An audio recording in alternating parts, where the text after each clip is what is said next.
Guys, Jantar മന്ദറിൽ നടക്കുന്ന protest അതിനെ base ചെയ്തിട്ടുള്ള ഒരു വീഡിയോ ചെയ്യുമെന്ന് ചോദിച്ചിരുന്നു. വാസ്തവത്തിൽ ഞാൻ ആ വീഡിയോ ചെയ്യാത്തതിന്റെ ഒരു കാരണം, ഈ BJP എന്ന് പറയുന്ന ഒരു വൃത്തികെട്ട രാഷ്ട്രീയ പാർട്ടിക്കെതിരെ നമ്മൾ എന്ത് പറഞ്ഞാലും അവരിങ്ങനെ ഒരു സുനായും കൊണ്ടിരിക്കുകയാണ്. ഇവർക്ക് വമ്പൻ ഈ സൈബർ ടീമുണ്ട്. അവർ നമ്മളുടെ വീഡിയോ റീച്ച് ആകാതിരിക്കാനുള്ള എല്ലാ കളികളും കളിക്കും. പറ്റുമെങ്കിൽ നമുക്കിട്ട് റിപ്പോർട്ടും തരും. ഒന്നും ചെയ്യാക്കാത്തൊരവസ്ഥയാണ്. അതുകൊണ്ടാണ്. പിന്നെ അനുഭവി യോഗ അനുഭവി എന്നുള്ള ഒരു ടേമാണ് എനിക്ക് ഈ BJP സർക്കാരിനെ അഗൻസ്റ്റ് പറയുന്നതിൽ നിന്ന് എന്നെ വിലക്കി വെച്ചിരിക്കുന്ന ഒരു കാര്യം. ഒന്നാമത്തെ കാര്യം, നമുക്ക് മനസ്സിലായ ഒരുപാട് കാര്യങ്ങളുണ്ട്. ഒന്നും രണ്ടുമല്ല, എണ്ണം പറഞ്ഞ് നമുക്ക് ഈ ഒരു സർക്കാരിനെതിരെ പറയാനായിട്ട് ഉണ്ടാകും. പക്ഷെ അതൊക്കെ പറയുമ്പോഴും എൻ്റെ മതവിശ്വാസം അല്ലെങ്കിൽ എൻ്റെ പേര് അതൊരു പ്രശ്നമാണ്. ഉടനെ പറയും ജിഹാദ് ഇതായിരുന്നുകൊണ്ട് എന്തൊക്കെ ചിലയ്ക്കണം. അതുകൊണ്ട് നമ്മൾ ഇതിനകത്തൊന്നും പറയാതിരിക്കുന്നതാണ് നല്ലതെന്ന് തോന്നിയത് കൊണ്ടാണ് മൗനം പാലിക്കുന്നത്. പിന്നെ കഴിഞ്ഞ കുറേ ദിവസങ്ങളിൽ നിങ്ങൾ കണ്ടു കാണുമല്ലോ, നമ്മൾ ഇൻസ്റ്റാഗ്രാം തുറക്കാൻ പറ്റാത്തൊരു സാഹചര്യം എനിക്കുണ്ടായിരുന്നു. അതുകൊണ്ട് തന്നെ ഞാൻ ഇൻസ്റ്റാഗ്രാമിലൊന്നും നോക്കുന്നില്ല. ഇത് മെയിനായിട്ട് സീക്വൻസിൻ്റെ ഒരു ഇതായത് കൊണ്ട് തന്നെ അവർ കൂടുതൽ ഇതിനെ ബേസ് ചെയ്തിട്ടുള്ള വാർത്തകൾ ഇടുന്നത് ഇൻസ്റ്റയിലാണ്. അപ്പോൾ എനിക്കത് കാണാൻ കിട്ടുന്നുണ്ടായിരുന്നില്ല. അത് ഒരു കാര്യം. അപ്പം പക്ഷേ ഇതിനു മുമ്പ് തന്നെ ഈ നീറ്റ് എന്ന പ്രശ്നം ഞാൻ ഒരുപാട് പ്രാവശ്യം മനസ്സിലാക്കിയ ഒരു കാര്യമാണ്. അതിൻ്റെ ഒരു എക്സ്പ്ലനേഷൻ തരാം. മിക്ക ആൾക്കാർക്ക് മനസ്സിലാകാത്തവർക്ക് വേണ്ടിയിട്ടൊരു എക്സ്പ്ലനേഷൻ തരുന്നതാണ്. ഒരു കാര്യം, എൻ്റെ അറിവ്, എൻ്റെ പരിമിതമായ അറിവിൽ കൂടെയാണ് ഞാനിത് പറയുന്നത്. തെറ്റുകളുണ്ടാവാം, തെറ്റുണ്ടെങ്കിൽ തിരുത്തുക, അത് കമൻറ്റിൽ പറയുക. തീർച്ചയായിട്ടും തിരുത്തലുകൾ നടത്തുന്നതായിരിക്കും. എനിക്ക് മനസ്സിലായ കാര്യമാണ് പറയുന്നത്. എൻ്റെ ബ്രദറുടെ മകള് ഇങ്ങനെ ഒരു നീറ്റ് എക്സാമിന് പാർട്ടിസിപ്പേറ്റ് ചെയ്തിരുന്നു. 8 നിലയിൽ പൊട്ടി വീട്ടിൽ കുത്തിയിരിപ്പുണ്ട്.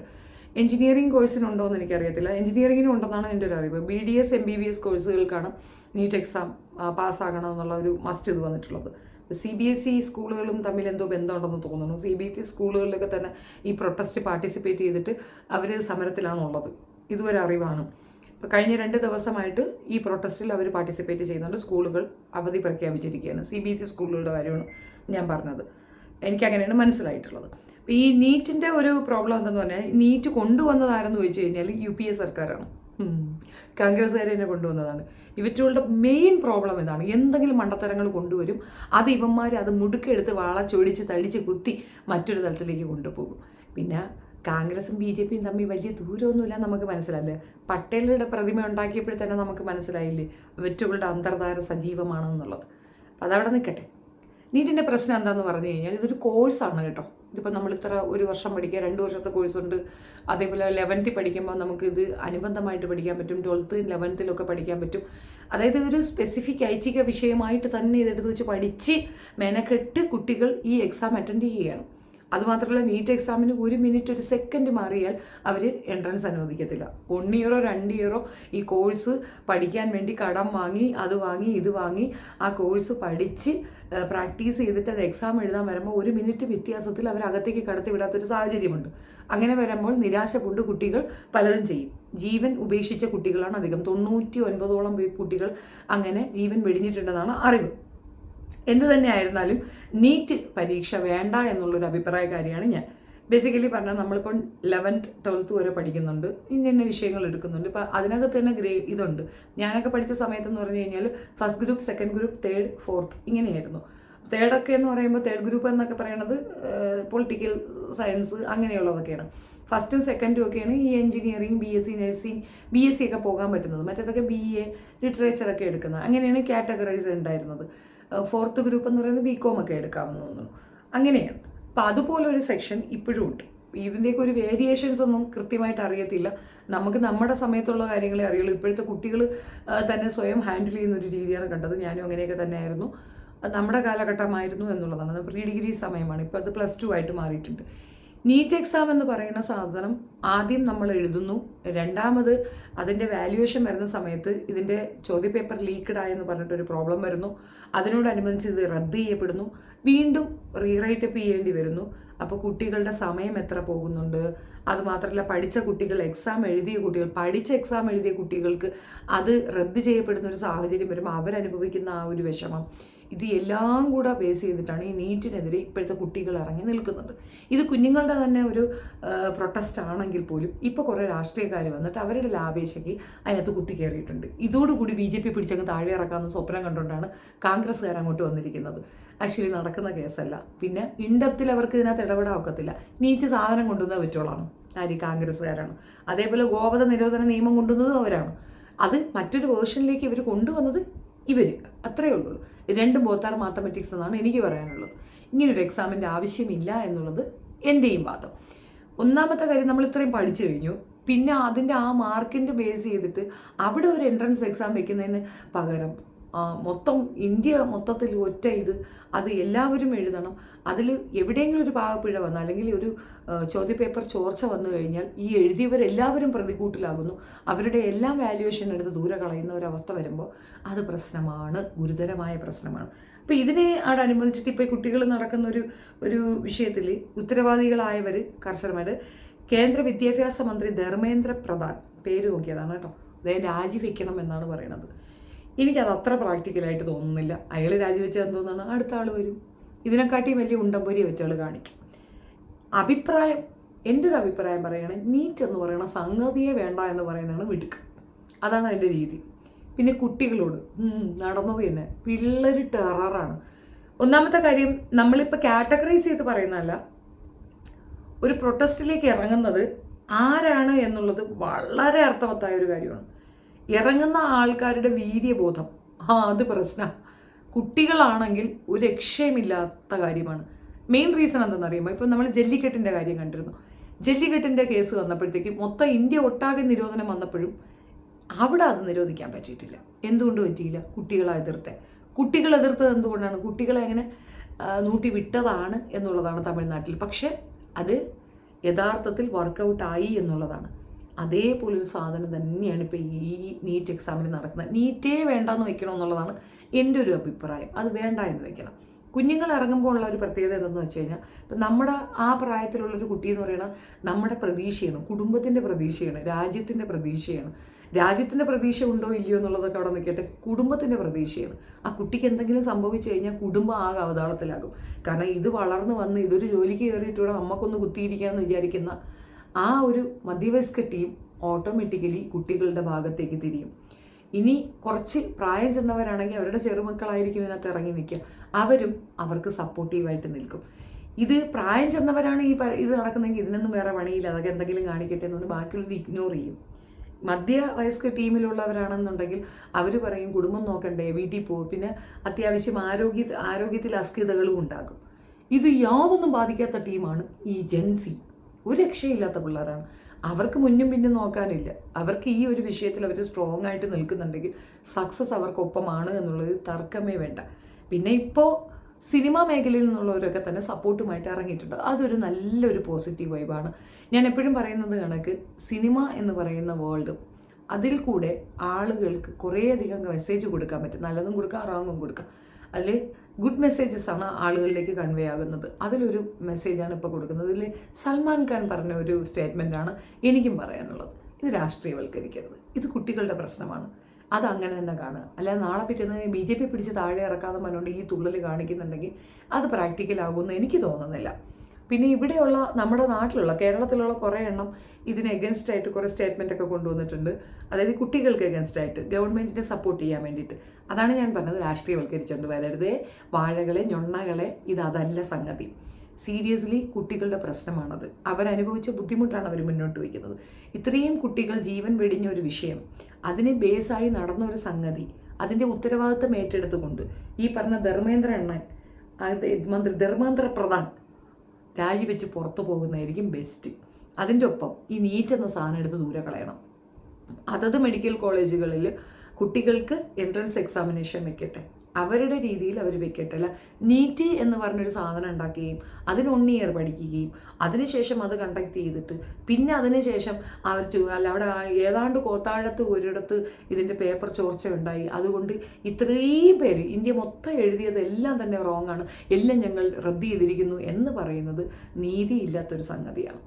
സോ സിമ്പിളായിട്ട് പറഞ്ഞു കഴിഞ്ഞാൽ ഒരു കാരണവശാലും അക്സെപ്റ്റ് ചെയ്യാൻ പറ്റാത്തൊരു വൾഗർ സാധനമാണ് ഇപ്പം നടക്കുന്നത്. അതിനെതിരെ ശക്തമായി കുട്ടികൾ നിൽക്കുന്നത് നല്ലതാണ്. പക്ഷേ ഇതിനെ രാഷ്ട്രീയവൽക്കരിച്ചുകൊണ്ട് മറ്റൊരു ടൈമിലേക്ക് കൊണ്ടുപോകാൻ ശ്രമിക്കുന്നത് മണ്ടത്തരവും വിഡ്ഢിത്തവുമാണ്.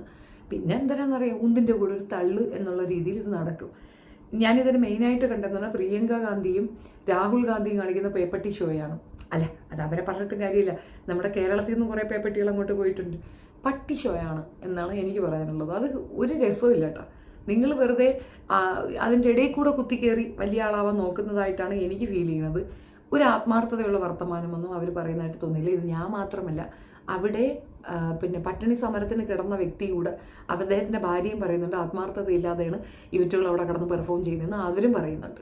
ആകെ മൊത്തത്തിൽ ഈ ഇവിടുന്ന് ഇപ്പം അങ്ങോട്ട് പോയിട്ടുള്ളവരും ഇപ്പം വന്ന് ഒട്ടിയ കോൺഗ്രസ്സുകാരും ഒക്കെ തന്നെ വെറുതെ പ്രഹസനത്തിനാണ് ഈ കിടന്ന് കാണിക്കുന്നത്. യഥാർത്ഥ ബോധത്തോടു കൂടി ആത്മാർത്ഥമായി നിൽക്കുന്ന കുറേ കുട്ടികളാണ്.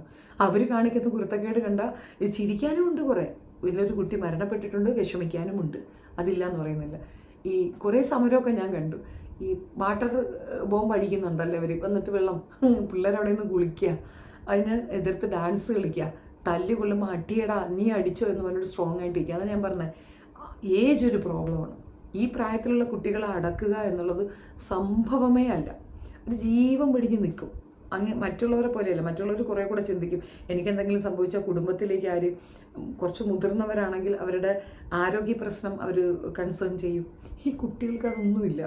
അവർക്ക് മുന്നും പിന്നും നോട്ടമില്ല, ഒരു പ്ലാനിങ്ങും ഉണ്ടാകത്തില്ല. പ്രസൻറ്റിൽ ജീവിക്കുന്നവരാണ് കുഞ്ഞുങ്ങൾ. അപ്പോൾ അവരെ നമ്മൾ ശത്രുപക്ഷത്ത് വെച്ചാൽ വലിയ ബുദ്ധിമുട്ടായിരിക്കും. BJPക്ക് ഇത് നല്ല വില കൊടുക്കേണ്ടി വരും. അതിൻ്റെ കൂടെ സിനിമാക്കാരൊക്കെ ഇങ്ങോട്ട് സപ്പോർട്ട് பண்ண, ആലിയ ഭട്ടുണ്ട്, നമ്മുടെ ഇവിടുന്ന് ഇന്ദ്രൻസ് അല്ലല്ല ഇന്ദ്രജിത്ത്, ഒത്തിരി പേര്, നസ്രി, ഒരുപാട് പേര് സപ്പോർട്ട് പറഞ്ഞിട്ടുണ്ട്. ഭാവന പറഞ്ഞിട്ടുണ്ട്, പേളി മാണി പറഞ്ഞിട്ടുണ്ട്, ഇവരൊക്കെ സപ്പോർട്ട് പറഞ്ഞിട്ടുണ്ട്. അതൊക്കെയാണ് ഗ്രേറ്റ് ഇൻഫ്ലുവൻസേഴ്സ് എന്ന് പറയുന്നത്, സമയത്തിന് റിയാക്ട് ചെയ്യാന്ന്. അങ്ങനെയാണെന്നുണ്ടെങ്കിൽ ആ വിധത്തിൽ ഞാൻ കുട്ടികൾക്കൊപ്പം തന്നെയാണ്. പക്ഷേ ഇത് സക്സസ് ആകുമെന്ന് ചോദിച്ചു കഴിഞ്ഞാൽ ഇതൊരു പൊളിറ്റിക്കൽ ഇഷ്യൂ ആയിട്ട് കൊണ്ടുപോകുന്നതിന് പകരം അവർക്ക് വേണ്ട കാര്യങ്ങൾ അവർ വാങ്ങിച്ചെടുക്കുന്നതായിരിക്കും നല്ലത്. ഇത് പൊളിറ്റിക്കൽ ഇഷ്യൂ ഒന്നുമല്ല. ആക്ച്വലി ഇത് ഒന്നും രണ്ടും കാര്യങ്ങളല്ല BJPക്കെതിരെ വരുന്നത്. അപ്പോഴൊന്നും ശക്തമായി എതിർക്കാതെ ഇപ്പോൾ പോയി ശക്തി കാണിക്കുന്നത് എന്തിനാണോ എന്തോ, എന്തിനോ വേണ്ടി തിളയ്ക്കുന്ന സാമ്പാറായിട്ടാണ് എനിക്ക് ഫീൽ ചെയ്തിട്ടുള്ളത്. കോൺഗ്രസ്സുകാർ ഇതിനകത്തൊന്ന് തുള്ളി കളിക്കുമ്പോഴത്തേക്ക് നാണം ഉണ്ടെന്ന് എനിക്ക് ചോദിക്കാനുള്ളത്. ഈ നീറ്റ് എന്ന സാധനം കൊണ്ടുവന്നത് ഈ ജന്തുക്കളാണ്. ഒരു കാര്യമില്ലാണ്ട് എന്തിനാണിപ്പോൾ നീറ്റ്? കുട്ടികൾ നല്ല പഠിക്കുന്ന കുട്ടികൾ, നല്ല 90%, 99% ഒക്കെ മാർക്ക് കിട്ടിയ കുട്ടികൾക്ക് പിന്നെ നീറ്റ് പഠിച്ച് അതിൽ കൂടെ പെർഫോം ചെയ്ത് അതിൽ കൂടെ ഒരു സുനാണ്ട എന്തിനേ? അത്രയും മാർക്കുള്ള കുട്ടികൾക്ക് അഡ്മിഷൻ കൊടുക്കുക എന്നുള്ളതാണ്. പിന്നെ ഒരു കാര്യമുണ്ട്, കോൺഗ്രസ്സുകാർ ഇങ്ങനെ ഒരു സാധനം കൊണ്ടുവന്നത് തന്നെ അതിൻ്റെ റീസൺ എന്താണെന്ന് പറഞ്ഞു കഴിഞ്ഞാൽ എല്ലാവർക്കും ഈക്വലായിട്ട് പരിഗണന വേണം. നല്ല പഠിച്ച് നീറ്റ് എക്സാം പാസ്സായി കഴിഞ്ഞാൽ നിങ്ങൾക്ക് അഡ്മിഷൻ കിട്ടുമെന്ന്. അതാണിപ്പോൾ പണി കിട്ടിയത്. ഈ തുണ്ടു പേപ്പർ വെച്ച് എഴുതി ജയിക്കുന്നവർക്ക് ആദ്യ പരിഗണന പോവുകയാണ്. ക്യാഷ് ഉള്ളവർക്ക് ആദ്യ പരിഗണന പോകും. സീറ്റുകൾ പരിമിതമാണ്. പരിമിതമായ സീറ്റുകളിലേക്ക് ആളുകളെ എടുക്കുമ്പോൾ എങ്ങനെ പാസ്സായി ജയിച്ചാലും ഇവർക്ക് അഡ്മിഷൻ കിട്ടുന്നില്ല എന്നൊരു ഇതുണ്ട്. അതിനേക്കാൾ ഉപരി ഇപ്പം നടന്ന പ്രശ്നം എന്തെന്ന് പറഞ്ഞു കഴിഞ്ഞാൽ തുടരെയുള്ള ഈ ലീക്ക്, ചോദ്യപേപ്പർ ലീക്കായി എന്നതിനെ ബേസ് ചെയ്തിട്ട് പരീക്ഷ റദ്ദാക്കുന്നു, അല്ലെങ്കിൽ പരീക്ഷ എഴുതിയ ശേഷം അത് റദ്ദാക്കുന്നു. അത് ഒരിക്കലും സഹിക്കാൻ പറ്റുന്ന കാര്യമില്ല. കാരണം ഇത്രയും നാൾ പഠിച്ച് 1 വർഷം 2 വർഷത്തെ കോഴ്സ് കഴിഞ്ഞ് എക്സാം കണ്ടക്ട് ചെയ്തു, എക്സാം ഫേസ് ചെയ്തതിന് ശേഷം മാർക്ക് വന്നതിന് ശേഷം പറയണം ഈ മാർക്ക് നമ്മൾ എടുക്കൂല എന്ന്. 2 വർഷം മുഴുവൻ മെനക്കെട്ട് പഠിച്ച് നല്ല മാർക്ക് കിട്ടിയ കുട്ടികൾക്ക് ഇത് നോ എന്ന് പറയുമ്പം പിന്നെയും ഒരു പഠിക്കണ്ടേ? അതുമല്ല അതിൻ്റെ ഒരു ടെസ്റ്റ് ബേസ് എന്ന് പറഞ്ഞു കഴിഞ്ഞാൽ തീവ്രമായ ടെസ്റ്റുകളാണ്. അത് ഞാൻ അതിൻ്റെ ഒരു പോർഷൻ എടുത്തു വെച്ചിട്ടുണ്ട്. 2 വർഷത്തെ കോഴ്സ് 11ാം ക്ലാസ് മുതൽ, പിന്നെ 1 വർഷത്തെ കോഴ്സ് 12ാം ക്ലാസ്, അതേപോലെ ക്രാഷ് കോഴ്സ്, പരീക്ഷയ്ക്ക് മുമ്പ് 2-3 മാസത്തെ തീവ്ര റിവിഷൻ കോഴ്സ്. ആലോചിച്ചത് 2-3 മാസം ഉറക്കമുളപ്പിച്ച് നമ്മളൊരു സിനിമയിൽ ഇങ്ങനെ കണ്ടിട്ടുണ്ടെന്ന്, നസ്രിയ കാണിക്കുന്നുണ്ടല്ലോ, ഒരു എക്സാമിനേഷന് പോകുമ്പോൾ അതിനായിട്ട് കൊല വിളിക്കുന്നു. അതുപോലത്തെ ഒരു തീവ്ര റിവിഷൻ കോഴ്സ് ഉണ്ട്. പിന്നെ ഫൗണ്ടേഷൻ കോഴ്സ് 9ാം അല്ലെങ്കിൽ 10ാം ക്ലാസ് മുതൽ ആരംഭിക്കുന്ന ദീർഘകാല പരിശീലനം. അപ്പോൾ ഇതിന് എത്രയോ നാൾകൾ കുട്ടികൾ പ്രിപ്പയർ ചെയ്തിട്ടാണ് ഈ എക്സാം ഫേസ് ചെയ്യുന്നത്. ഫേസ് ചെയ്ത എക്സാം പെട്ടെന്ന് റദ്ദാക്കപ്പെടുകയാണ്. കാരണം ന്യൂസ് പേപ്പർ ചോർച്ച, അതിൻ്റെ ക്വസ്റ്റ്യൻ പേപ്പർ ചോർച്ച. അത് അംഗീകരിക്കാൻ പറ്റാത്തൊരു സാഹചര്യത്തിൽ കുട്ടികൾ ജീവൻ ഉപേക്ഷിക്കുന്ന ഒരു അവസ്ഥ വരുന്നുണ്ട് എന്നുള്ളതാണ് വാസ്തവം. അതിനെതിരെ ശക്തമായി നിലകൊള്ളുക എന്നുള്ളത് അവരുടെ ഉത്തരവാദിത്തമാണ്. അപ്പോൾ ഇതിനെക്കുറിച്ച് കൂടുതൽ വിശേഷങ്ങൾ ഞാൻ വീണ്ടും ഒരു വീഡിയോ ആയിട്ട് ചെയ്യുന്നതാണ്. തൽക്കാലം എനിക്ക് മനസ്സിലായ കാര്യമാണ് പറഞ്ഞത്. ഐ എം ടെല്ലിങ് യു, ഇത് എൻ്റെ പരിമിതമായ അറിവുകളിലുള്ളതാണ്. ഇപ്പോൾ അവിടെ നടക്കുന്നതൊക്കെ തകർച്ചയാണ്. ഒരു കുട്ടി മരിച്ചു എന്ന് കേൾക്കുന്നുണ്ട്. അതിൻ്റെ സത്യാവസ്ഥ എന്താണെന്ന് അറിയത്തില്ല. ഇവർ ആണിയൊക്കെ വെച്ചാണ് അടിക്കുന്നതെന്ന് പറയുന്നു. ഈ കർഷക സമരം അടിച്ചമർത്താൻ നടത്തിയ എല്ലാ സുനാവിക്കേഷനും ഇതിനകത്ത് അവർ കൊണ്ടുവന്ന് ഇറക്കിയിട്ടുണ്ട്. ഞാനിപ്പോഴും പറയുന്നു, സർക്കാർ തലങ്ങളിൽ മന്ദബുദ്ധികളായിട്ടുള്ളവർ ഇരിക്കുന്നത് കൊണ്ടുള്ള കുഴപ്പമാണ്. കുട്ടികളോട് എതിരിടുമ്പോൾ നല്ല രീതിയിൽ ആലോചിച്ചിട്ട് എതിരിടുക. 1-2 കാര്യങ്ങൾക്ക് അവർ ഇറങ്ങി വരത്തില്ല. ഒരു എക്സാമ്പിൾ പറയാം. ന്യൂജൻ കുട്ടികളെന്ന് പറഞ്ഞു കഴിഞ്ഞാൽ അവർക്ക് ഈ രാഷ്ട്രീയമൊന്നും മനസ്സിലാകത്തില്ല. അവർ പ്രസൻറ്റ് ജീവിക്കുന്ന കുട്ടികളാണ്. ഇന്നിപ്പം എന്തുണ്ട് അതാണ് അവരുടെ കാഴ്ചപ്പാട്. അല്ലാതെ അവർ ഫ്യൂച്ചറിലേക്ക് എന്തെങ്കിലും പരിഗണിക്കുന്നവരോ അല്ലെങ്കിൽ അവർ പാസ്റ്റിനെ കുറിച്ച് ചിന്തിച്ചവരോ ഒന്നുമല്ല. അവർ ഇന്നത്തെ ഇതിൽ ജീവിക്കുന്ന കുട്ടികളാണ്. ഈ യുവതലമുറ എന്ന് പറയുന്നത് അതാണ് പ്രോബ്ലം. അവരൊരു സമരത്തിന് ഇറങ്ങിയിട്ടുണ്ടെങ്കിൽ അവർക്ക് അത്രത്തോളം അത് സഹിക്കാൻ പറ്റാത്തതുകൊണ്ടാണ്. അത്രയും അവരുടെ മൂക്കിൻ്റെ അറ്റം വരെ അത് നിറഞ്ഞതുകൊണ്ടാണ് അവരതിനെതിരെ പ്രൊട്ടസ്റ്റ് ചെയ്യുന്നത്. അപ്പോൾ അത് കാര്യമായി പരിഗണിച്ചില്ലെങ്കിൽ പണി വാങ്ങും.